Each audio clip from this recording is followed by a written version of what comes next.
Hola chicos, ¿qué más? Espero que todos estén muy bien. Bueno, en este momento ustedes ya deben haber pasado por las diferentes etapas del proceso de investigación y ya deben tener como tal su investigación. Mm, para hacer rápidamente así un resumen y no perdernos del contexto, eh, pues quiero mostrar esta parte. ¿Se acuerdan cuando hablábamos acerca de las apariencias y no dejarse llevar por ellas? Y ahí hablábamos de este segundo problema que identificamos, que es mira la ciencia y no las apariencias. Y, y es precisamente porque hay que entender cuál es la raíz donde existe o no un problema. Entonces, eh, todo este proceso de investigación que nosotros hemos venido trabajando tiene que ver con encontrar cuál es esa necesidad oculta y cuál es esta raíz de todo el desafío que venimos trabajando. Hay que aclarar que esta raíz tiene dos focos. Tanto puede ser como una necesidad y que la raíz del problema es algo que tiene que ver como tal con las motivaciones y el comportamiento del ser humano, o también esta necesidad oculta o esta necesidad también puede aparecer dentro del sistema y puede aparecer algo como una especie de tecnología que se ha encontrado o un descubrimiento teórico, científico o algo como tal, una herramienta que no tiene tanto que ver con el comportamiento humano, sino que tiene que ver más es cómo funciona el sistema, que nos da una oportunidad.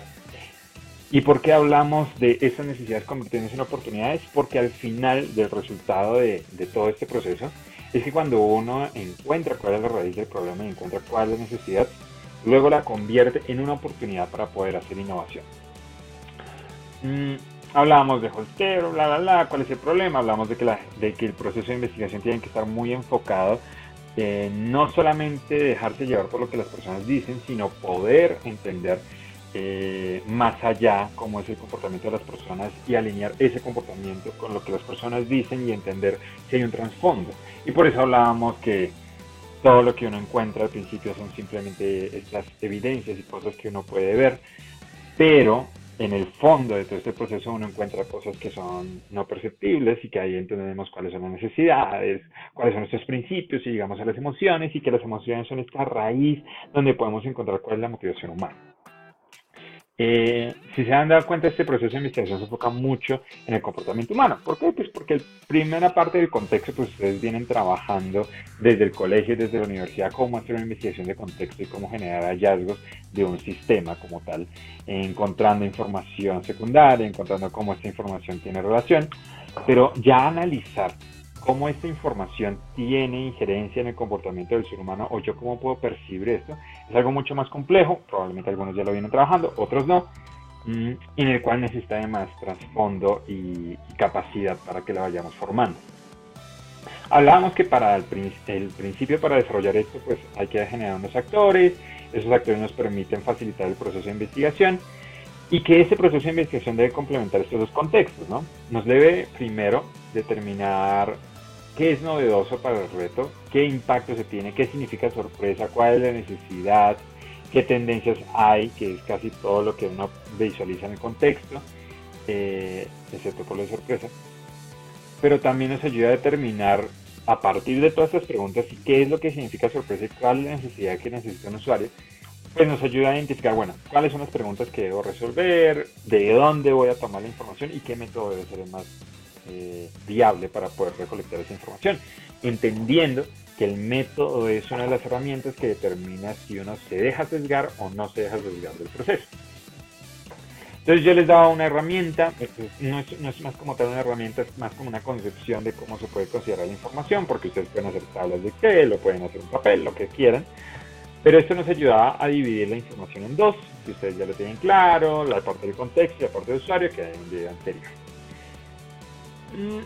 Luego hablamos, y es precisamente que hacemos todo este proceso y utilizamos todas estas herramientas que ustedes ven acá para poder encontrar cuál es la raíz y cuál es la motivación de un ser humano, sobre todo del usuario que está alineado a nuestro desafío.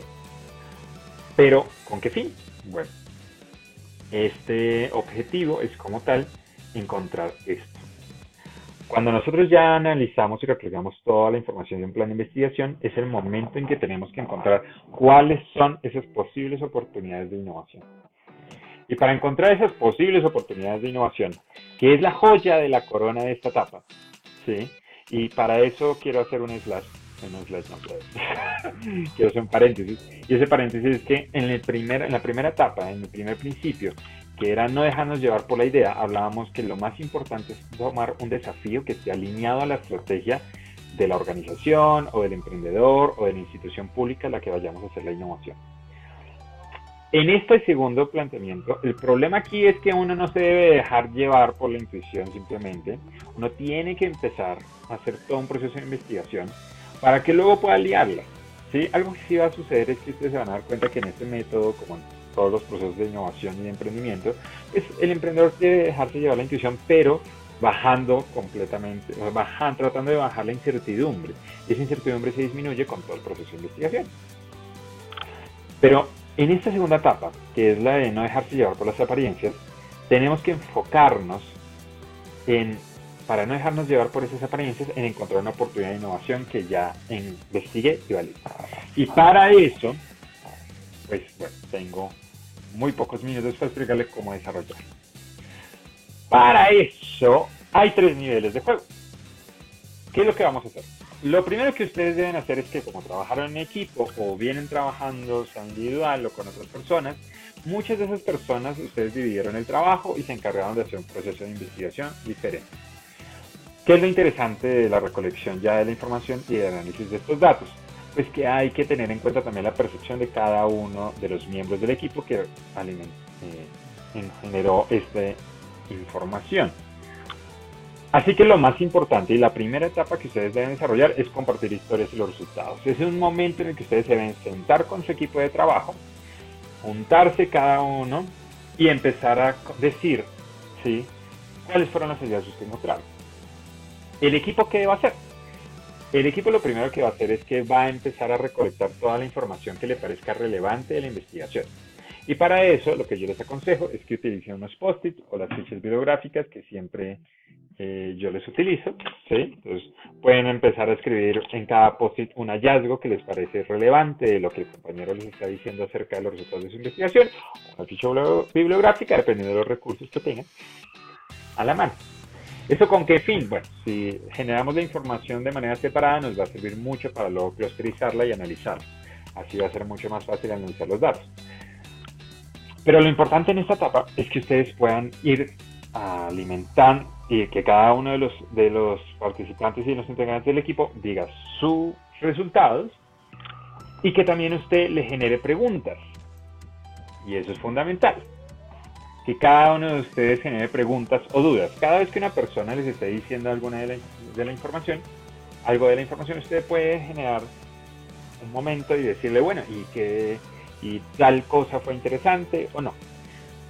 Para ponerles un ejemplo muy corto, cada vez que uno está haciendo en un proceso que nosotros desarrollamos con la alcaldía de Yopal para poder disminuir la accidentalidad de motociclistas, nos dimos cuenta, por ejemplo, que el chico hacía estos descubrimientos. Él decía, miren, yo entrevisté a estas personas y cuando las entrevisté me mencionaban que normalmente ellos van a mucha velocidad porque pues es la ciudad y la ciudad siempre se ha comportado así y normalmente pues él tiene que llegar rápido al cajero o al banco para hacer sus vueltas y poder regresar a su casa para seguir generando las actividades. Entonces uno de los compañeros del equipo le hizo la pregunta que si esta persona se daba cuenta que si él tenía como tal en su cabeza que pasarse una señal de tránsito o interrumpir este proceso en la cultura vial le podría generar mucho más gasto de tiempo o no. Entonces este chico sí había hecho ese tipo de preguntas, entonces le dice sí, y curiosamente pasó tal cosa. En ese caso, ¿qué fue lo que sucedió? En ese caso, él nos comentaba que esta persona le mencionaba que en el momento en que él tiene mayor prioridad vial es cuando está con su familia. Que curiosamente cuando él hace la pregunta, él decía, pues normalmente cuando estoy solo, pues voy rápido porque tengo que generar mis trabajos, pero cuando voy con mi mujer, ella me presiona un poco para poder disminuir la velocidad. Y eso nos generaba un gran hallazgo. Y era que si esta información se volvía a repetir en otros hallazgos de los compañeros, era algo vital, era algo muy interesante, y es que las personas cuando van solas toman menos riesgo, o sea, toman todo lo contrario, toman un mayor riesgo porque no tienen como tal un acompañamiento ni a nadie a quien cuidar, así que se van a todas. ¿Sí? Mientras que si van en compañía con alguien que al parecer tiene una relación afectiva, eso generaba que la presión y el riesgo fueran más consciente para ellos y disminuyera la velocidad. ¿Y por qué mencionamos esto? Porque curiosamente, el mayor potencial para poder recolectar la información no se da simplemente con los resultados que trae cada uno de los integrantes. La mayor cantidad y potencial de información se genera cuando se pone a discusión la retroalimentación de esos resultados y se empieza a construir diferentes análisis de manera conjunta, antes que empezar en realidad a la etapa de analizar. En esta etapa en la que las personas van hablando y van reflexionando, van generando preguntas que normalmente son mucho más curiosas y tienen mayor impacto que las que se habían formado antes en el plan de investigación. Y es normal, eso sucede completamente porque nuestro cerebro, cuando empieza a escuchar tanta información, empieza a generar diferentes conexiones. Y esas conexiones empiezan a darnos diferentes posibles hipótesis de hacia dónde puede direccionarse la información y hacia dónde puede haber una buena necesidad oculta que nadie más ha visualizado. Cuando ustedes ya comparten esas historias y los resultados y la gran mayoría ya está en post-it, es momento de clasificar. Y ahí es cuando nosotros lo que buscamos es identificar estos patrones y estas necesidades ocultas. Ese es parte del análisis de la data que nosotros empezamos a desarrollar. Si ustedes han visto estadística, que es muy probable, y han visto todo este análisis de datos, pues se van a dar cuenta que lo que normalmente uno hace con los datos es empezar a encontrar correlaciones, buscar cómo la estadística de una toma de un muestreo se alinea con la otra, y es muy válido, y de hecho si ustedes tienen ese tipo de información cuantitativa es muy bueno analizarlo porque eso también nos genera patrones. Pero como en esta parte vamos a trabajar con información cualitativa, que es posiblemente lo que ustedes tienen en su mayoría en sus investigaciones, tenemos diferentes maneras de analizarlo, ya que esta parte cualitativa guarda por dentro otro tipo de necesidades que no son evidentes, que son psicológicas y que hasta el momento una máquina no la puede relacionar de manera tan profunda.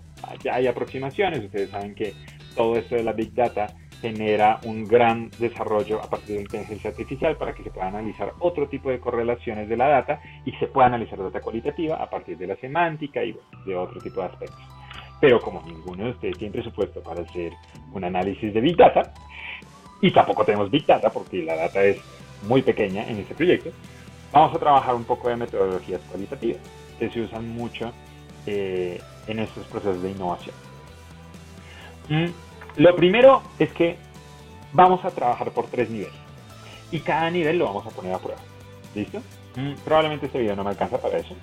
Creo que lo primero sí quiero es como resumir todo lo que nosotros hemos visto hasta el momento para que ustedes vean cuál es la conexión de los temas hasta el momento y cuál debe ser el resultado.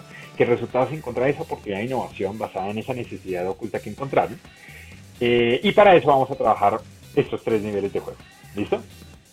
Este es el primer nivel, que es separar la información. Bueno, súper sencillo. No, la verdad. Este primer nivel, aunque sí parezca sencillo que separar la información, depende mucho de la perspectiva de quien ha desarrollado la investigación. Entonces, como ustedes se van a dar cuenta, hay una forma muy sencilla que es separar la información en descubrimientos conocidos, en descubrimientos conocidos y descubrimientos nuevos. Los descubrimientos conocidos van a ser todos estos post-its o todas esas fichas bibliográficas que ustedes ya prepararon en esta fase